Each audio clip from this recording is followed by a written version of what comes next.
عملاء كتير بتسألني ايه هو المشروع اللي عامل ضجة النهاردة في العاصمة الإدارية في الحي المالي والحكومي. هقول لحضرتك الحي المالي والحكومي أهم مكان موجود فيه يبقى الميدان اللي أنا واقف فيه دلوقتي ده، ميدان الحي المالي والحكومي. فشركة أرك بلان هي من الشركات القوية جدا اللي ليها سابقة أعمال اتبنت وبتتشطف في قلب الميدان، نازله بالمشروع الثاني ليها. فده المشروع اللي عدد كبير جدا من العملاء اللي بتشتري النهارده في العاصمه منتظره ان هي تعمل استماره حجز اول ما الشركه ما تفتح الباب لعمل استمارات الحجز. المشروع ده هيبقى موجود جنب البورصه المصريه، يعني فلوس حضرتك وشقاك وتعبك محطوط جنب البورصه المصريه.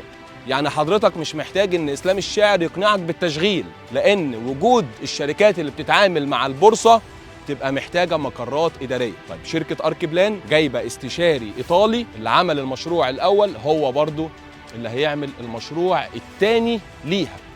فده بيخلي المبنى صديق للبيئه، مطابق للمواصفات العاليه للمباني الاداريه.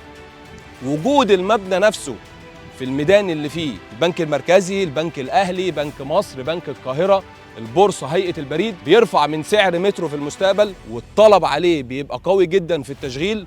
فحضرتك كده بقى استثمارك مضمون وآمن وناجح من وسط العدد الكبير من المباني اللي موجوده في العاصمه. هنوضح لحضرتك اقوى المشاريع اللي في الحي المالي، والفرق ما بين مشروع أرك بلان اللي نازل بسعر افتتاحي 650,000 كمقدم 10%، والباقي بنقسطهم على 6 سنين. سعر المتر المتوقع متوسط من أول 120 بيوصل معايا لحد 150 و160 ألف، لأن قطعة الأرض دي سعرها غالي جدا ومختلف عن سعر متر أي أرض موجودة داخل الحي المالي والحكومي. سيب رقم تليفونك، إسلام الشاعر هيسكنك، هختار لك افضل لوكيشن، هختار لك افضل سعر متر لمكتب، هختار لك كل حاجه، هعمل لك كل حاجه ان شاء الله. نكون دايما عند حسن ظنكم، ودايما هنزل واصور وانقل لكل المستثمرين سواء حضرتك مصري عربي اجنبي، هنقل لك اهم الشركات اللي بتحترم